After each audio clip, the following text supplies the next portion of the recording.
Welcome to the Getting High on Leadership series featuring Paul Karasik. Paul is one of America's top management consultants helping leaders succeed. He is the author of 9 books, including Sweet Persuasion and Brilliant Thoughts and Provocative Questions.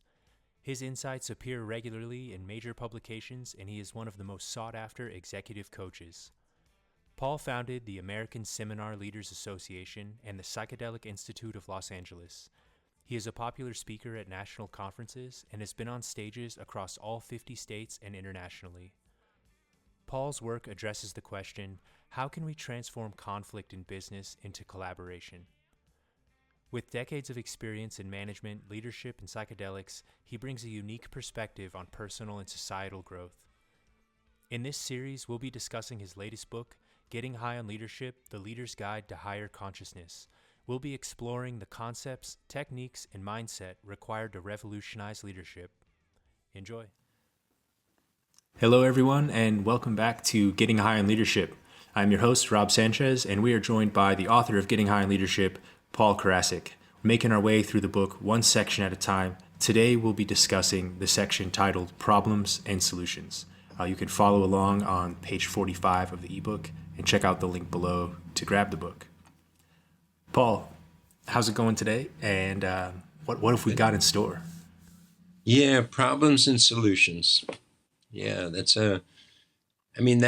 really what most leaders occupy their day with, isn't it? It is really a resource allocation game while trying to provide solutions to various problems. I think that's a great way to sum up leadership in general.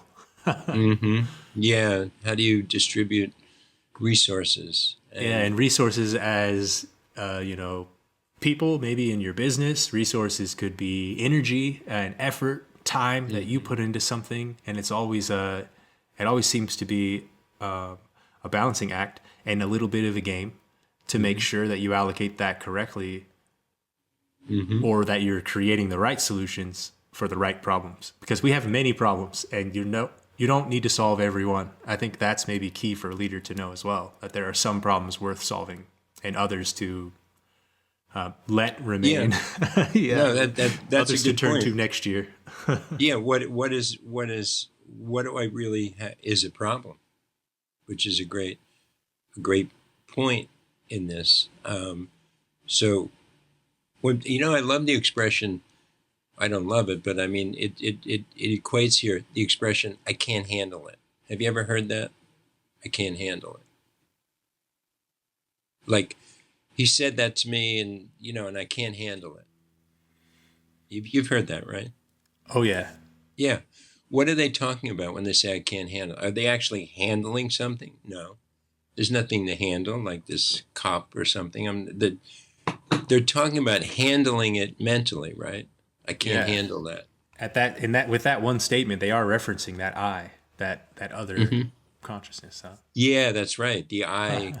So we know there's 2 I's. There's the small self I and there's the big self I. The big self I is also often referred to as the I am, right? The I am that is bigger than the little I is called the I am. And so in this chapter, we're looking at the idea of handling things and solutions. And what I'm pointing to in this chapter is the idea that the problem is not the external reality.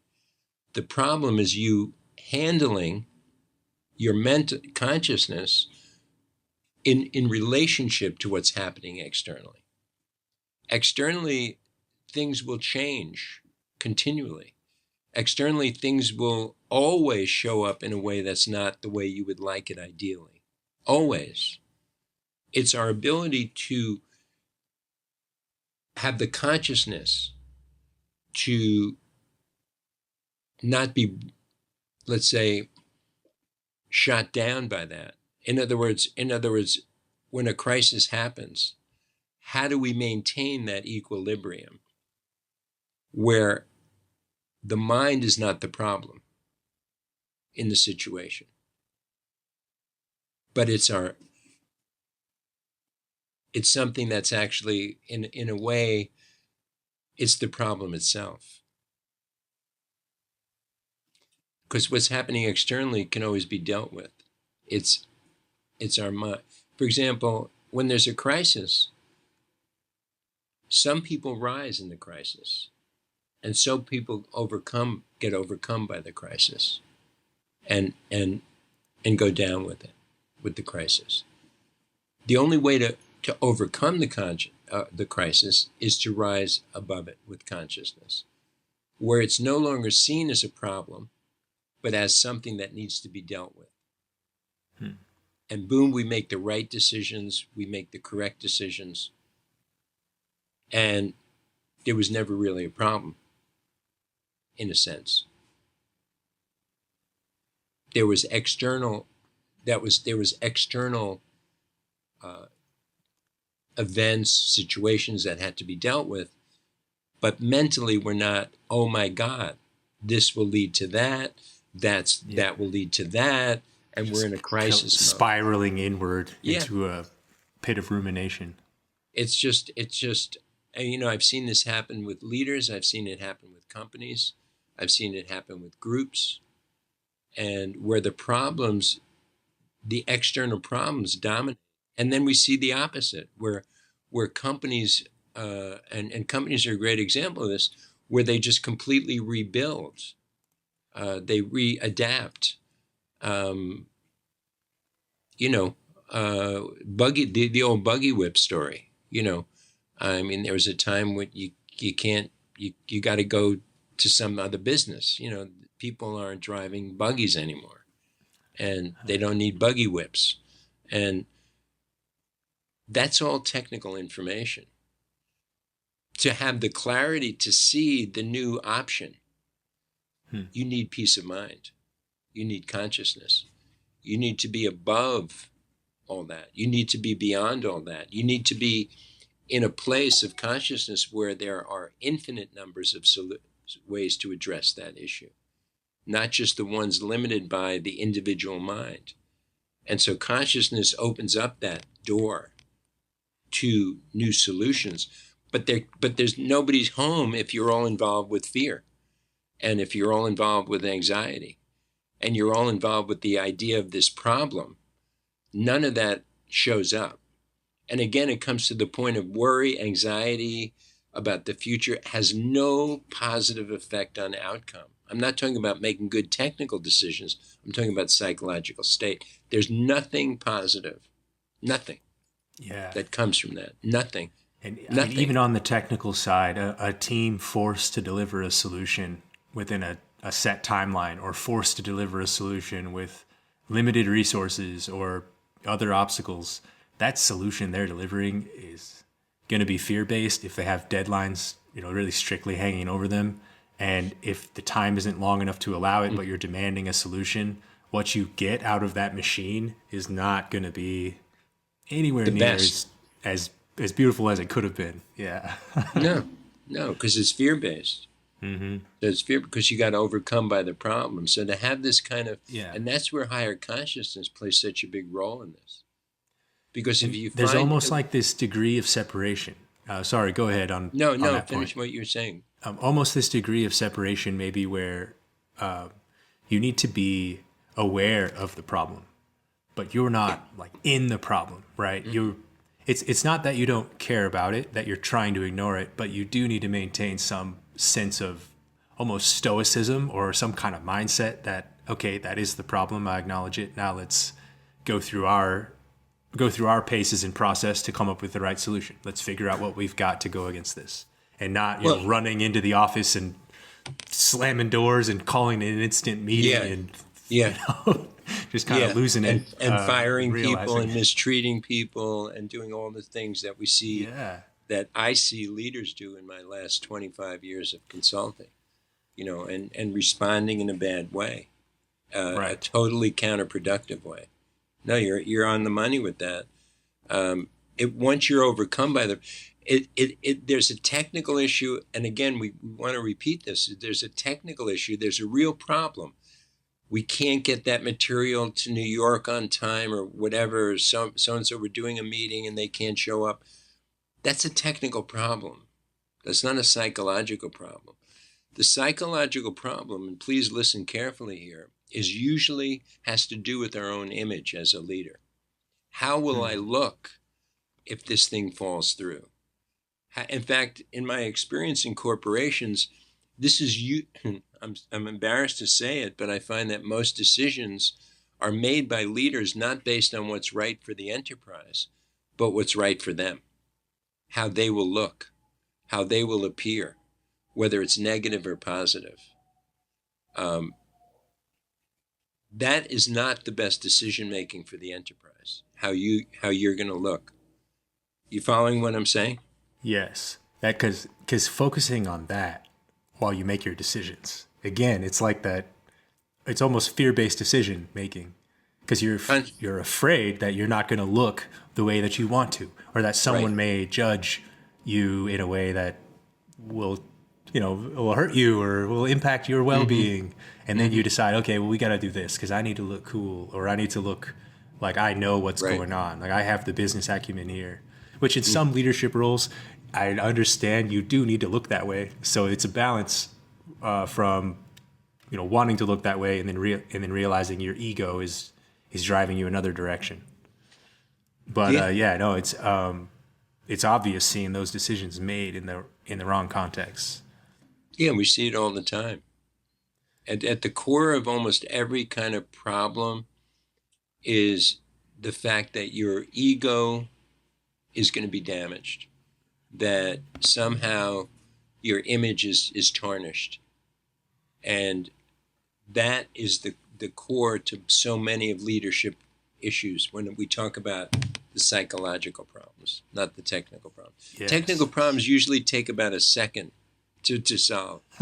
If you have the right people.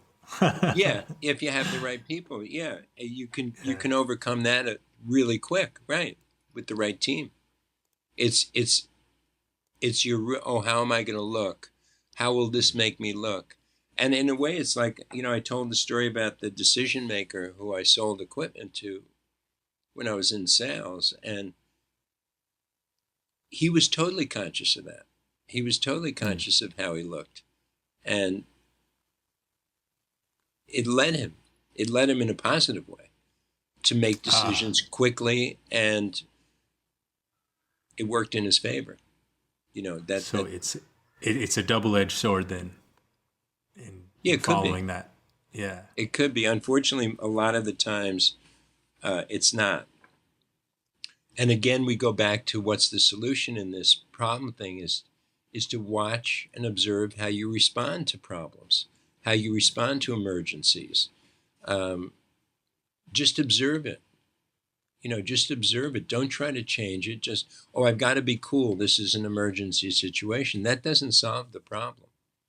But to watch yourself get upset and then say, wow, you're upset, but that doesn't do anything positive for a solution here. Upset doesn't, like we've said before, worry doesn't change one thing. Worry doesn't help any situation, ever. It doesn't add to a solution. It detracts. It sends you in the wrong direction. And in a mindset in a consciousness that cannot produce the optimum results because it's coming from fear, like you just said. Yeah. So observation, when the problems occur, watch yourself, watch that. A lot of these responses, unfortunately, are wired into our brains. And so we really, it's like watching, somebody with a bad habit that they just can't stop. And you've basically estimated what will happen based on their previous actions, and you just watch them do that again. And maybe you offer a correction or some advice, and then it happens again. I think that's how it can be sometimes, trying to improve that inner mindset. Is you see yourself, by the time you see yourself that you're slipping down the slide, you are already slipping. And it's like trying to get that insight a little earlier, get that consciousness a little earlier, or try to pause that reaction. Not even enough that you can think. Yeah, that's part of it, but it's not trying to do anything is the secret.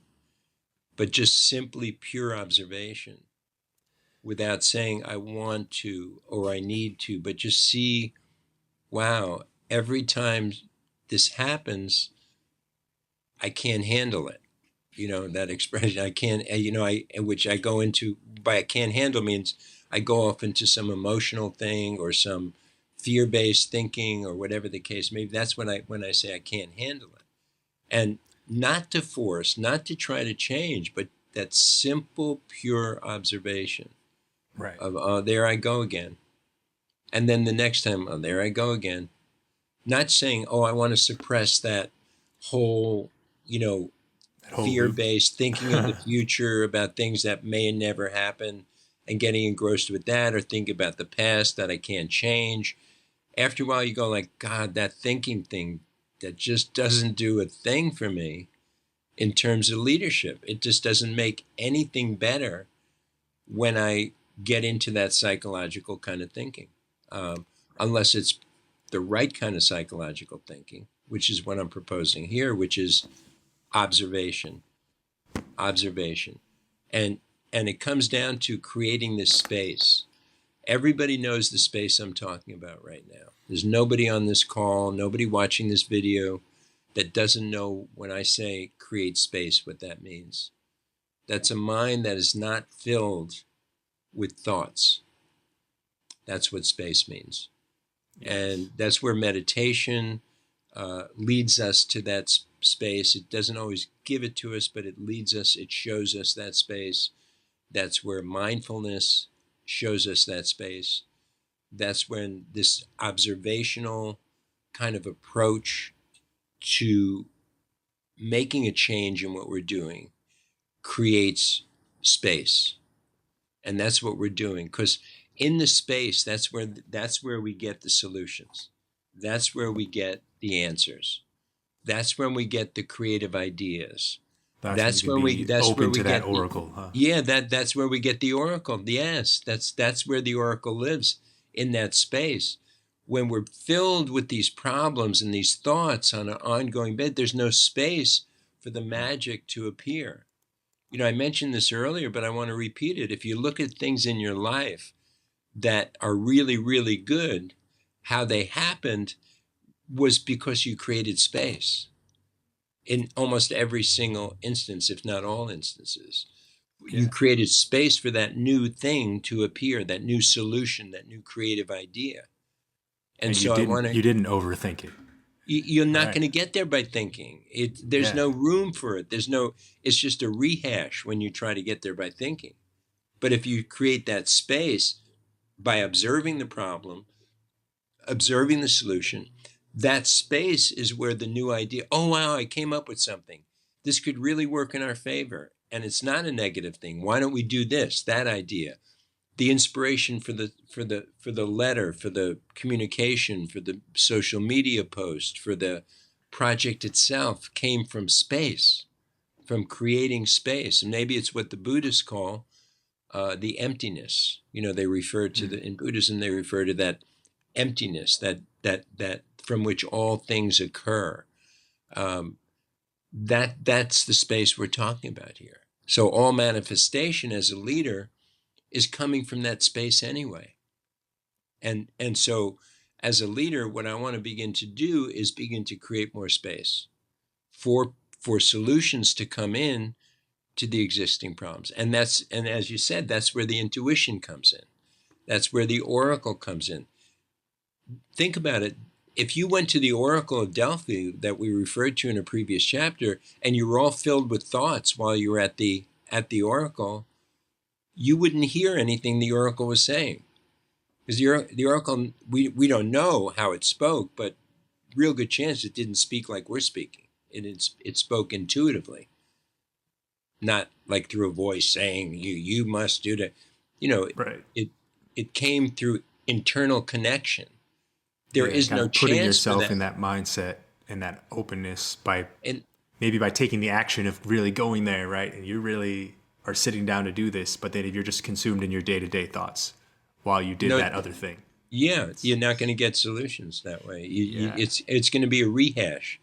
There's no newness coming in. So that's where consciousness, that's where the magic, that's where the apples come from. That's where the Silicon Valley, these great technology inventions and so on, creations come from. It comes from that higher consciousness.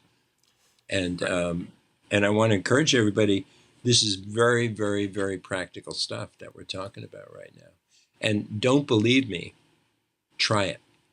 Try it. When problems come up, step back, observe how you're responding to the problem, and observe how it creates some space for a new solution. And as you do that, that observational, and it's not a real doing, again, I just want to point that out, it's a presence beyond doing. The doer is the ego. The doer is not, the consciousness doesn't do anything. It is, it exists. So we want to lead to the solution, and that's consciousness. And that's through a commitment to not go through the I can't handle it stage and just begin to watch and observe. Right. No, well put, Paul. Appreciate that. And thank you again for listening and watching the show with us, guys. If you're not following along, you can grab the ebook at the link below and join us on the next episode. I appreciate your attention and listenership. Please feel free to send any questions over to Paul. His email is at the end of the show notes, or you could leave comments down below.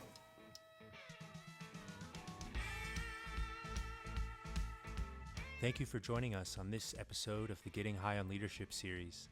If you have any questions, you can comment below or send them in via email to paul@paulkarasik.com. Follow him on Instagram at PK_the conversation.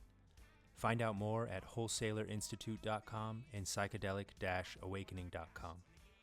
The Getting High on Leadership series is produced by Rob Sanchez and Apartment 113, which can be found at apartment113.com and followed on Instagram at APT_113.